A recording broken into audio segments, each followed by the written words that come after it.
Hai, Assalamualaikum warahmatullahi wabarakatuh. Kita berada di edisi Edukasi Bansos. Di video kali ini saya akan menyampaikan informasi khusus mengenai Bansos PKH. PKH ini adalah singkatan dari Program Keluarga Harapan. Nah, di dalam PKH ini itu ada syarat-syaratnya. Dan saat ini yang diberlakukan adalah hanya ada 3 komponen yang ada di dalam kartu keluarga yang akan mendapatkan bantuan sosial dan juga yang akan cair bansosnya di tahap 4 dan juga seterusnya. Jadi pastikan nonton video ini sampai habis dan jangan lupa dukung channel ini dengan cara klik like dan share ke seluruh sosial media yang Bapak Ibu punya, serta klik subscribe dan juga aktifkan lonceng notifikasinya.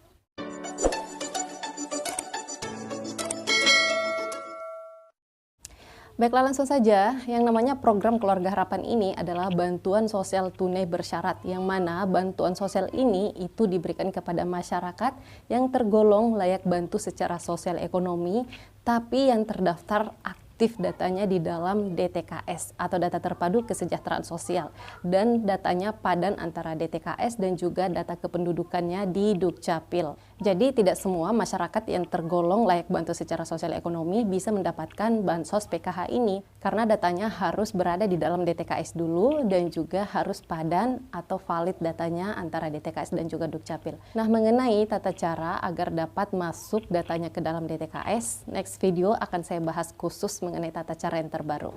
Di sini fokus mengenai bansos PKH dulu. Oke, jadi tidak semua masyarakat yang tergolong layak bantu secara sosial ekonomi itu bisa langsung mendapatkan PKH. Itu tadi syaratnya harus berada di dalam DTKS dulu dan harus valid datanya.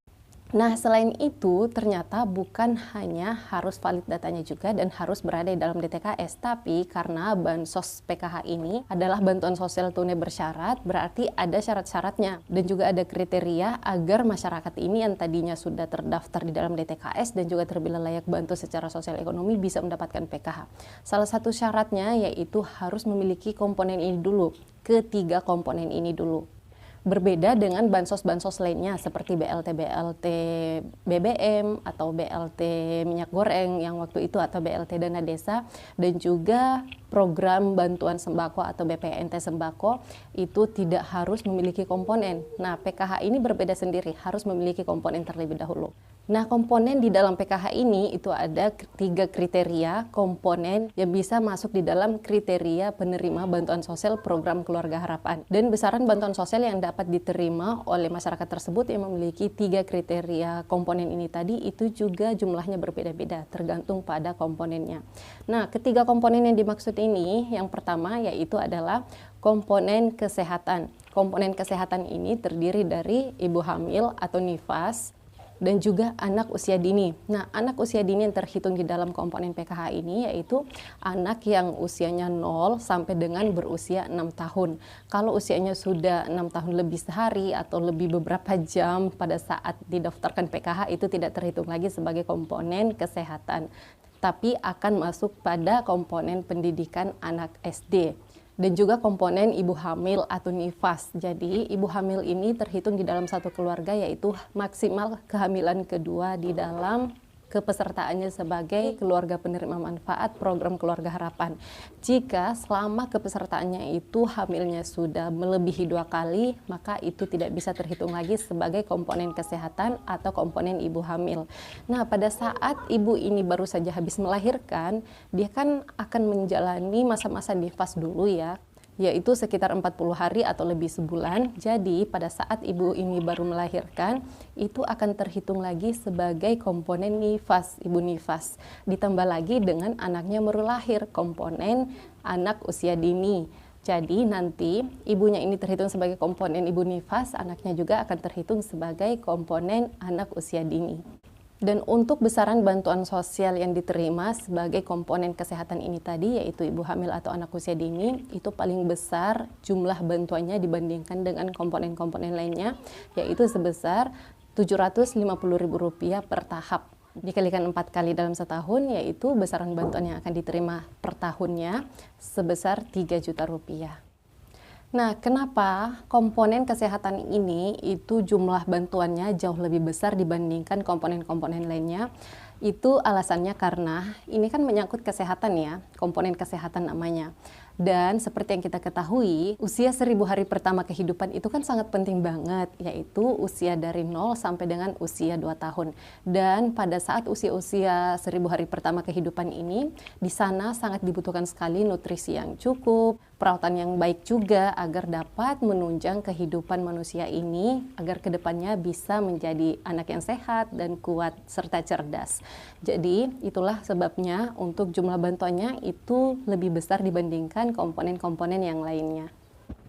Nah, berikutnya untuk komponen pendidikan. Komponen pendidikan ini terbagi menjadi 3, yaitu pendidikan SD, SMP, dan juga SMA.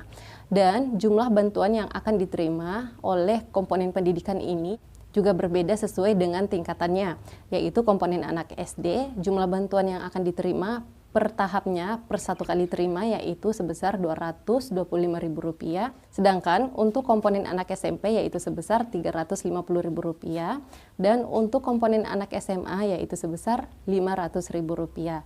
Sedangkan kalau untuk anak yang sudah berkuliah itu tidak termasuk di dalam komponen lagi. Nah, berikutnya untuk komponen yang ketiga yaitu adalah komponen kesejahteraan sosial. Komponen kesejahteraan sosial ini terdiri dari lansia yang berusia 60 tahun ke atas dan juga yang termasuk di dalam keluarganya, terdapat di dalam keluarganya disabilitas berat. Nah, komponen yang ketiga ini yang berada di komponen kesejahteraan sosial yaitu jumlah bantuan yang diterima per tahapnya, per satu kali terimanya yaitu sebesar Rp600.000. Dan ini keduanya sama, nggak ada yang beda, sama-sama Rp600.000. Nah, jadi itu yang termasuk di dalam 3 komponen program Keluarga Harapan. Jadi, tidak semua masyarakat yang tergolong layak bantu secara sosial ekonomi dan juga datanya sudah berada di dalam DTKS itu bisa langsung mendapatkan bansos PKH. Tapi harus memenuhi kriteria ini dulu, harus memiliki komponen ini juga. Apabila tidak memiliki salah satu dari komponen yang saya maksud tadi, berarti masyarakat tersebut belum berhak, belum layak untuk menerima bantuan sosial program Keluarga Harapan.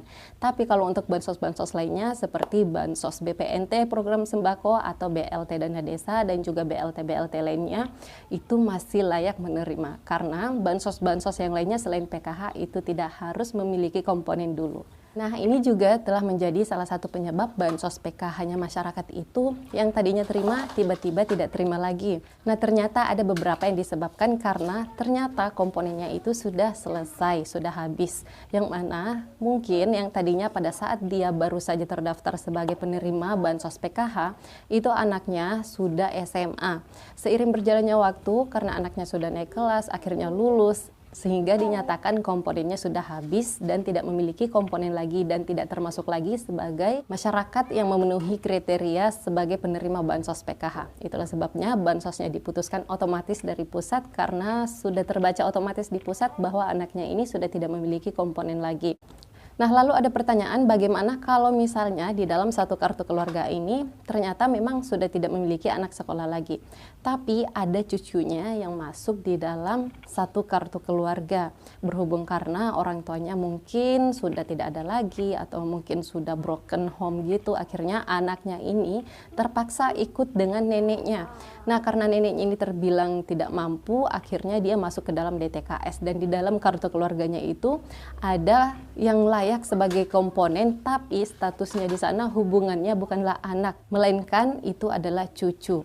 Nah, kalau yang status hubungannya seperti ini bukan anak kandung, melainkan itu cucu atau keponakan atau famili lain dan lain-lainnya, itu tidak termasuk di dalam keluarga inti, sehingga yang kasus seperti ini tidak bisa dinyatakan layak menerima bansos PKH karena untuk kriterianya tidak memenuhi.